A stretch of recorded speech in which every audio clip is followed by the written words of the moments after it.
let's go, let's go.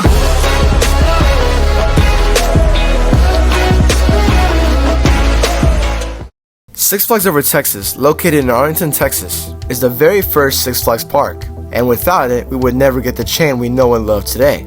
For over 60 years, this park has continued to innovate and bring joy and thrills to all the families living in the DFW Metroplex. The question is, does it still hold up now?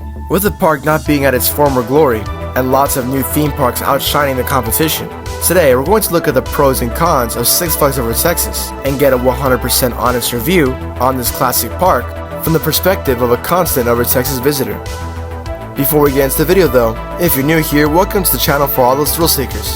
On JB Thrills, we make all sorts of content related to theme parks and thrill rides, no matter where they're located or what type of attraction. If it's a thrill, it's covered on this channel. And for those Texas enthusiasts, this is your source of news for all Texas theme parks. So if you're interested, you should definitely stick around. Anyways, without further ado, let's get into today's video.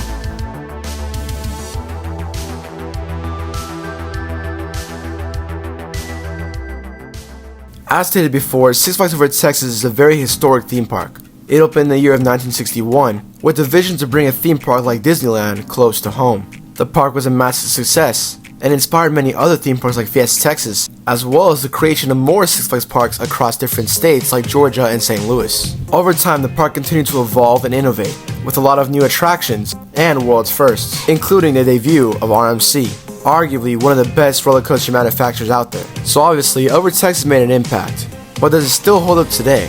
Well, first thing first, let's talk about the park itself. The park has a total of 49 attractions, 17 of which being roller coasters, but we'll get to them in a bit. Typically, when you imagine a Six Flags park, you imagine lots of ads everywhere. But luckily, Over Texas manages to be a little bit light on the ads. Sure, there's some places that have more than others, but there's some pretty significant theming around the park. And that's one pro of the park. Sure, the theming could be better in certain areas, but especially in the Texas section of the park, detailing is put in.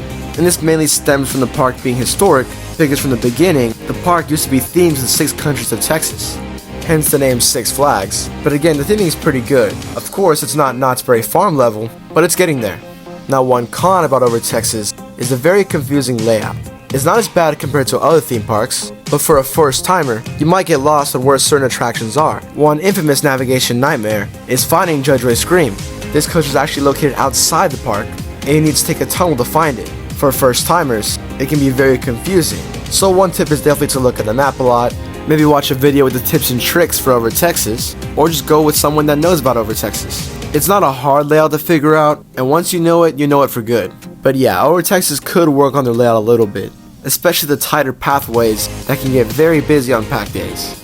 Now, one important thing a lot of people may be concerned about for Over Texas is shade, because after all, it's a theme park in Texas. So, one pro for Over Texas is there's actually lots of shade around the park, specifically more on the left side of the park compared to the right, but there's a lot of awnings, trees, and ways to stay cool if it tends to get very hot during the summer. One pro tip is during a hot day, stay away from the Gotham City section, because that's the one area of the park that's very out in the open and rarely has shade. But other than that, Over Texas is pretty prepped for their hot weather.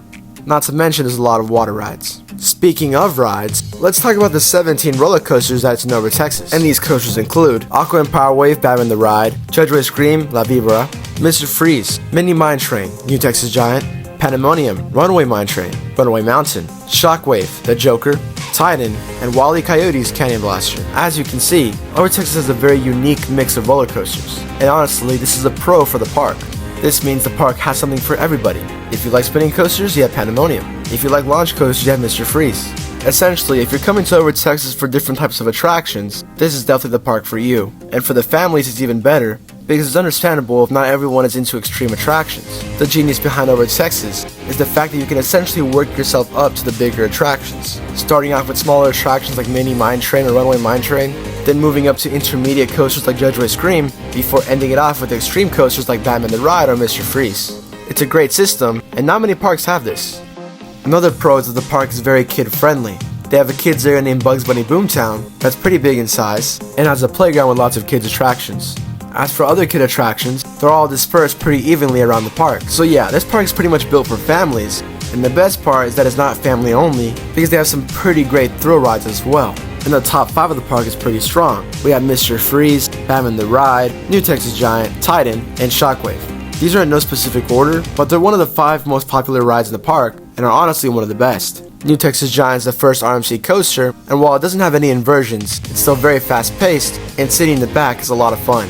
Titan is Giovanola Hyper, and again, while it's no Giga coaster from B&M, if you're into intense attractions, this is the coaster for you, especially that Helix that can make a lot of people black out.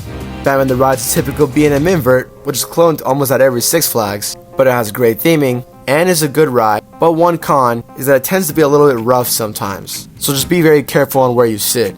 I would recommend sitting towards the front. Mr. Freeze is a unique premier launch coaster that actually used to go backwards. Now it goes forward, and I'm not gonna lie, the backwards experience was a lot more fun than the forward one, but it's still a great attraction with a really high-speed launch and an awesome vertical spike.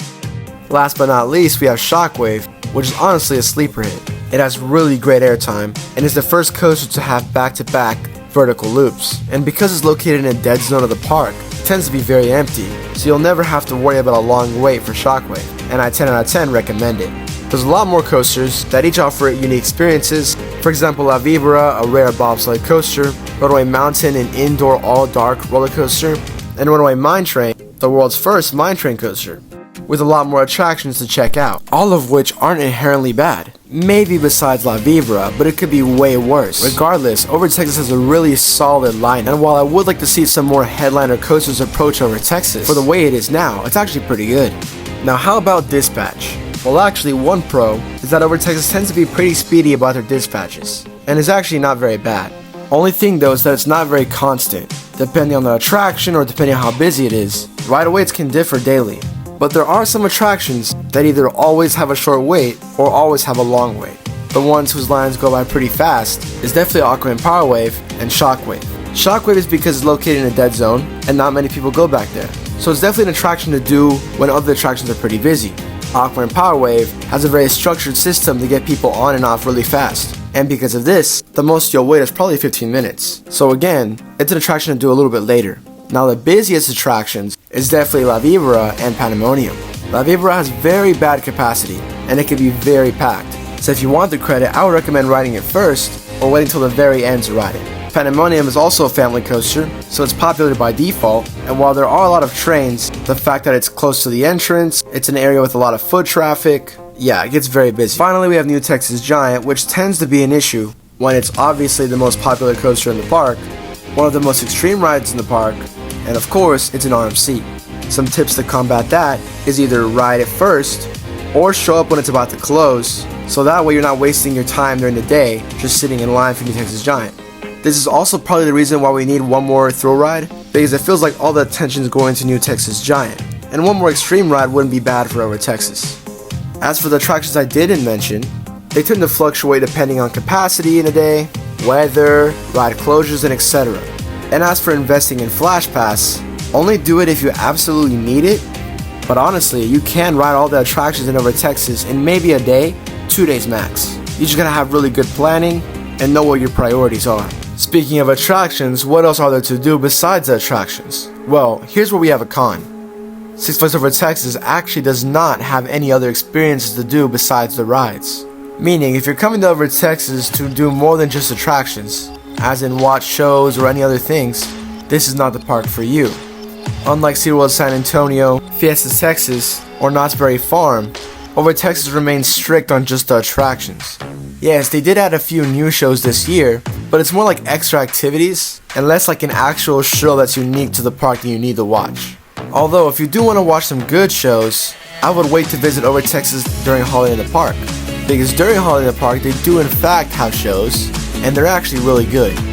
Not to mention, this could be a con now, but if Over Texas continues to upgrade the park and add more shows to the lineup, then maybe it's not a problem later on. Another con is the parking lot of Over Texas. Yes, it's way better compared to Magic Mountain, and at least it's closer, but the perks for members only parking lot or preferred parking gets very confusing since the rules really change every week. Sometimes members only, sometimes members is a different location, it never stays constant, and for those who are paying public parking, it's actually pretty far out, especially if it's a busy day. And with the trams rarely working, so my best tip to combat that is if you have a membership that grants you preferred parking, get the ticket when you enter the parking lot. If you only have public parking, definitely get there before the park opens. Because let me tell you, on really busy summer days, even if the park's not going to be open for another 30 minutes, the parking lot line can be very long. So definitely plan ahead. The final pro is the food out over Texas. Sure, it's not Knott's Berry Farm quality, but they do have some good food. For example, JV Smokehouse, which sells some really good smoked turkey legs, or Dusty Dan's, which has really great bacon cheddar ranch fries.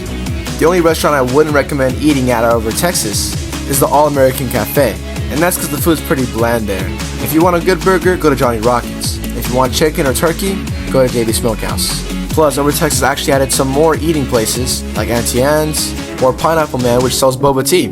So yeah, dining is not a problem out over Texas, and they're really good at it. Only thing is price, but of course it's a theme park. So with all the pros and cons finally out, what's the final verdict for Six Flags Over Texas? To start, a lot of people hate on Six Flags Over Texas because it's not like Fiesta Texas or Magic Mountain. And sure, Over Texas does need some work, but it's not by any means bad. They have some really good theming, and we have a solid lineup of attractions, when other parks either just have a lot of family rides, or some parks just all have thrill rides. We have all of them. It might not be the Giga or Singero we want, but it's a lot better than what other theme parks have. For example, Frontier City, who's suffering without a lot of thrill rides, or Magic Mountain, who gets the complaint of having too many thrill rides. Not to mention the rides we do have are actually pretty unique, and majority you only see at Over Texas, which adds a special charm to this park. Now as for the things they need to work on, it honestly comes down to making Over Texas a theme park destination over a theme park.